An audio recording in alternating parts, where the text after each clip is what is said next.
TBS পডকাস্টে আপনাদের স্বাগত জানাচ্ছি। আমি শাওন হাসনাত। আজ আমরা কথা বলবো পুলিশ কমিশন অধ্যাদেশ 2025 নিয়ে।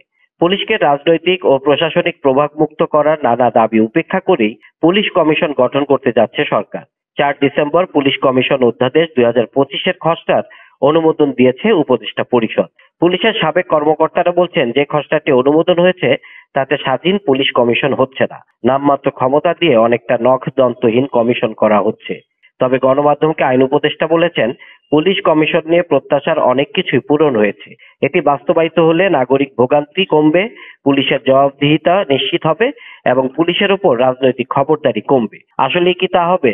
না হলে করণীয় কি? এসব বিষয়ে কথা বলতে আমাদের সঙ্গে যোগ দিয়েছেন পুলিশের সাবেক মহাপরিদর্শক নুরুল হুদা। জনাব নুরুল হুদা, আপনাকে স্বাগত জানাচ্ছি আমাদের টিবিএস পডকাস্টে। ধন্যবাদ। আমি শুরুতে যেটা জানতে চাচ্ছি, আপনি দেখেছেন যে নতুন যে অধ্যাদেশ, পুলিশ কমিশন অধ্যাদেশ 2025 গেল বৃহস্পতিবার উপদেষ্টা পরিষদে পাশ হয়েছে, এটাকে আপনি কিভাবে দেখছেন? এইটা একটা বন্দোবস্ত নিতে হবে, সেই জন্য নেওয়া হচ্ছে, কিন্তু খুব যে সাবস্ট্যান্টিভ খুব গুঁড়ো কাজ হবে তা না।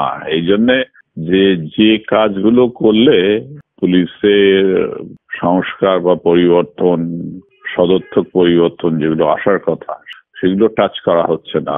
যেমন প্রথম ইস্যুটাই হচ্ছে এটার আইনগত যে ভিত্তি আছে 1861 সালের পুলিশ অ্যাক্ট, সেইটাকে পরিবর্তন করতে হবে। সেই দিকে কোনো কথাবার্তা নাই গোড়া থেকে। অতএব এইটা খুব একটা গুরুত্বপূর্ণ কিছু হতে যাচ্ছে বা হওয়ার ইচ্ছা আছে বলে আমার মনে হয় না। কেন মনে হচ্ছে আপনার? এই যে বললাম, আপনি যেটা একটি সংগঠনকে বদলাতে হলে প্রথমে তা আইনগত ভিত্তিটা দেখতে হয় আর কি। তা আপনি সে আইনগত ভিত্তিটাই তো দেখছেন না। যে আইনের আন্ডারে আছে এবং চলবে তাতে সরকারকে অসীম ক্ষমতা দেওয়া আছে এবং সরকার যে কোনো সময় সেটা প্রয়োগ করতে পারে এবং করছে। তো সেই জন্যই হবে না। আপনার তো উদ্দেশ্য, আপনার নিয়তটাই ঠিক দেখছি না আমি। মানে আপনি মনে করেন যে নতুন এই আইন হলে সেটা কি আসলে রাজনৈতিক এবং প্রশাসনিক যে একটি খবরদারি আছে পুলিশের উপর, সেটা থেকে কি বের হতে পারবে না? রাজনৈতিক এবং প্রশাসনিক খবরদারি তো সরকারের থাকবেই। যে কোনো জনগণের ভোটে আসা যে কোনো সরকার, পলিটিক্যাল সরকার, সবসময় তার এখতিয়ার থাকবে পুলিশের উপরে। কিন্তু সেই এখতিয়ার কতখানি সেটা নির্দিষ্ট করে দিতে হবে এবং সেটা নির্দিষ্ট করার নাই আমাদের 1861 সালের আইনে। সেই জন্য ওইটা পরিষ্কার করে দিতে হবে আর কি। এত দূর পর্যন্ত যেতে পারবে সরকার, তারপরে না।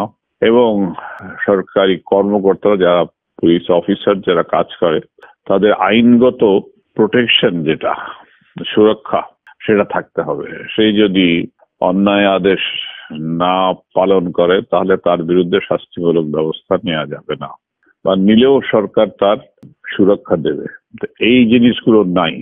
তো তাহলে আপনি যদি মূল জিনিসগুলোর দিকেই খেয়াল না করেন, তো তাহলে এগুলা করে কি হবে আমি খুব নিশ্চিত নই। মানে আমরা তো আসলে বিগত সময় দেখেছি পুলিশ হচ্ছে মানে সরকারে, মানে যে রাজনৈতিক দলের যে সরকার থাকে তার একটা পেটোয়া বাহিনীতে পরিণত হয়। এবং সেইটা কেন, সেইটা এই যে এখন জায়গায় এসছেন, সেইটা কেন সেটা বুঝতে হবে। আইনে কোথায় সরকারকে এই ক্ষমতা দেওয়া আছে সেইখানে পরিবর্তন করতে হবে। তাহলে তখন তারা পেটোয়া বাহিনী করার মতো তাদের। আপনি যদি আমাকে একটু ধারা ধরে বলেন যে কোন জায়গাতে আসলে পরিবর্তন প্রয়োজন সেক্ষেত্রে। এখানে পুলিশ অ্যাক্টে বলা আছে আর কি, যে সরকার, ইংরেজিতে বাংলাটা বলতে পারবো না, যে সরকার will exercise superintendence over the force. এই সুপারিনটেন্ডেন্স এর কথাটার ডিটেলস বলে দেওয়া নেই, যে সুপারিনটেন্ডেন্সটা কত দূর পর্যন্ত যেতে পারে এবং কত দূর পর্যন্ত থাকবে। তো সেইটাই বলছি আর কি। ধারা বলে ওই যে এখন যেটা পুলিশ অ্যাক্ট যেটা আছে, আপনি সেইটা পড়তে হবে আপনাকে। এটা প্রথম দিকেই দেখবেন 3-4, তো মনে নেই 3 বা 4 ধারার মধ্যেই আছে আর কি। সরকার এক্সারসাইজ করবে সুপারিনটেন্ডেন্স। তো সুপারিনটেন্ডেন্সটা অসীম, এটার কোনো লিমিটেশন নাই আর কি। ওইটাকে নির্দিষ্ট করতে হবে, আপনাকে আটকে দিতে হবে সরকারকে যে এই পর্যন্ত আপনি করবেন। একটা সীমারেখা রাখতে হবে আর কি। এই হ্যাঁ পর্যন্ত হ্যাঁ, সীমারেখা এগুলো খুব ম্যাচিওর সোসাইটিতে বলা লাগে না, তারা নিজেরাই জানে যে কতদূর সীমারেখাটা কতদূর। কিন্তু আমাদের মতো সমাজে এখানে সীমারেখাটা আইন কানুন দিয়ে বলে দেওয়া উচিত এবং পরিষ্কার করে দেওয়া উচিত। পরিষ্কার করে দিলে তাহলে হবে। অনেকে হ্যাঁ। ধারণা করছিল বা পরামর্শ দিয়েছিল যে পুলিশকে আসলে পুলিশ কমিশনের অধীনে রাখা, কিন্তু এখানে আমরা দেখছি যে হ্যাঁ কমিশন একটা হচ্ছে, কিন্তু পুলিশের আসলে অভিভাবক হিসাবে থাকবে স্বরাষ্ট্র মন্ত্রণালয়। সেটাও কি একটা বড় বাধা? ওইটাতে আপত্তি নেই, না না, ওটা পুলিশ কমিশনের আন্ডারে থাকার দরকার নাই। এটা স্বরাষ্ট্র মন্ত্রণালয়ের আন্ডারে থাকলে কোনো অসুবিধা নেই। আপনি নিয়ম মোতাবেক কাজ করছেন কিনা সেইটা এনশিওর করতে হবে আর কি। স্বরাষ্ট্রমন্ত্রী সব জায়গায়, ইংল্যান্ডে যেমন হোম অফিস, ইন্ডিয়াতে মিনিস্ট্রি অফ হোম অ্যাফেয়ার্স, সেখানে তাদের আন্ডারে পুলিশ কাজ করে। পুলিশ কমিশন আছে ইংল্যান্ডে, তারা কমপ্লেন্টস দেখে, বিভিন্ন কমপ্লেন হলে আর কি। তাহলে এখন যে কমিশনটা গঠন করতে যাওয়া হচ্ছে সেটা কি আসলে খুব কাজে দেবে? অনেকে বলছেন যে এটা আসলে অনেকটা নামমাত্র ক্ষমতা দিয়ে একটা নখদন্তহীন কমিশন করা হচ্ছে।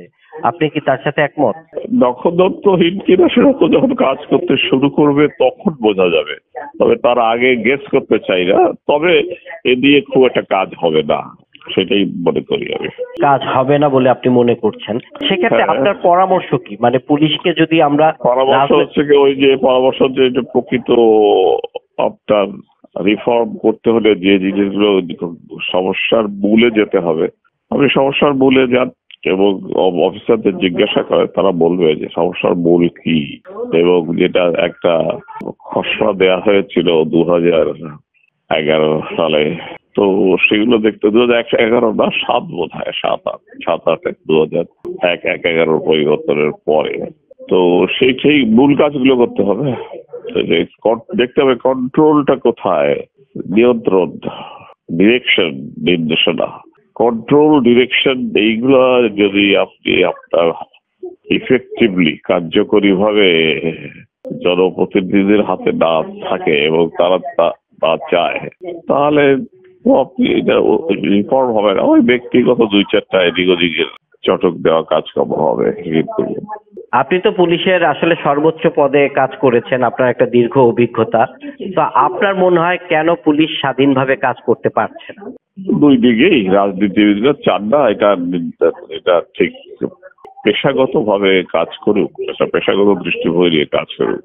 আবার পুলিশ অফিসারদেরও আছে, তারা এই রকমের বাড়ির ব্যক্তিগত চাকরের মতো কাজ করতে চায়।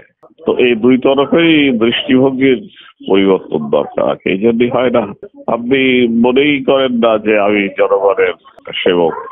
জনগণের সেবক হলে তখন আপনার কাজ, আপনার দৃষ্টিভঙ্গিটা তো ওই রকম হবে। তো এখন আপনি রাজনীতিবিদরা যা বলবে আপনি সেইটাই শুনবেন, বিচার বিবেচনা না করে।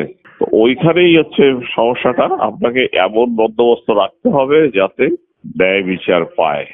সে বন্দোবস্ত কি হতে পারে? সে বন্দোবস্ত আইনে ওই কথা যে আন্ডার দি ল তারা কাজ করবে, এবং আইনের গোড়াতে যে কথাগুলো থাকে, প্রিএম্বল বলে, সেই সব জায়গায় এই কথাগুলো থাকবে যে এইটা এই সরকারকে সার্ভ করার জন্য না, এটা আইনের শাসন প্রতিষ্ঠা করবার জন্য একটা সংস্থা, এবং সেই জন্য তারা প্রতিটা কাজই তারা আইনানুগ ভাবে করবে।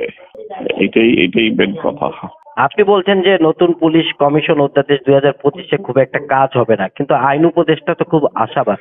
তিনি মনে করছেন যে আইন উপদেষ্টা তো এইগুলা করেন নাই, এই সমস্ত প্রশাসনিক এই ব্যাপারগুলো তো ওনার এই জানাটা এই বিষয়ে অনেক কম আছে আমি মনে করি। আপনার ওই আইন একটা করলাম, এটা একটা সমস্যার সমাধান হয়ে গেল, এটা তো না। আমার অভিজ্ঞতা থেকে আমি বলি, এটা এত চটপট সম্ভব না। এটা এই উপমহাদেশে লম্বা ইতিহাস আছে, কখন থেকে শুরু হয়েছে, কি জন্য শুরু হয়েছে। বিভিন্ন সময় পুলিশ কমিশন যেগুলো হয়েছে, সেই 1902-3 সালে একটা বড় হয়েছে, তারপরে পাকিস্তান টাইমে হয়েছে 1969 সালে, বাংলাদেশ টাইমে 1988 সালে। ওই ঘুরে ফিরে সবারই একই, রাজনৈতিক সদিচ্ছা না থাকলে কোনো কিছু হবে না। অনেকে বলেন যে পুলিশের পদায়ন এবং তার যে মানে প্রমোশন, এগুলো আসলে রাজনৈতিক দলের বা সরকারের কাছে থাকার কারণে আসলে পুলিশ অনেক ক্ষেত্রে স্বাধীনভাবে কাজ করতে পারে। আপনার কি তাই মনে হয়? এটা তো একটা বডির কাছে তো থাকবেই রাজনৈতিক কাছে, তারা ঠিকভাবে কাজ করবে এইটাই চাবে। তারা পাবলিক সার্ভেন্টকে ডোমেস্টিক সার্ভেন্টের মতো কাজ করাবে না। সেখানে আপনার ওই ওই এনলাইটেনমেন্ট দরকার, ওই আন্ডারস্ট্যান্ডিং যে আমি পাবলিক সার্ভেন্টের পোস্টিং পাচ্ছি। এগুলো তো ভিতরে ডিপার্টমেন্টই করে, আমাদের সব বাইরে করা লাগতো না। আমার যথেষ্ট দায়িত্বশীলতা ছিল আমি মনে করি। আমরা মনে করতাম যে এই দায়িত্ব আমার কাছে দেওয়া হয়েছে, আমাকে এটা দায়িত্বশীলতার সাথে এবং সততার সাথে পালন করতে হবে। তো সেই বোধটা থাকলে তো হবে না। একটা কথা হচ্ছে যে বড় পদ আর খাটো মানুষ, এইটা হইলে কাজ হবে না। বড় পদ যখন, তখন সেখানে বড় মানসিকতার মানুষও থাকতে হবে। মানে সেক্ষেত্রে আপনি বলছেন যে পুলিশ সংস্কারের আগে আসলে রাজনৈতিক সংস্কার জরুরি। হ্যাঁ, ওগুলো তো জরুরি, এটা একসাথেই হবে। আগে কেন, একসাথেই হতে পারে। এখন যে কোনো রাজনৈতিক সরকার এসে তো সে তো পুলিশকে তার মতো করে ব্যবহার করতে চাবে, কিন্তু পুলিশ ব্যবহার না হলে না হওয়ার কি উপায় নেই? পুলিশ সরকার ব্যবহার তার একটা সংস্থা দিয়ে করতে পারে, তবে এগুলো সাধারণত করতে যাবে না কেউ।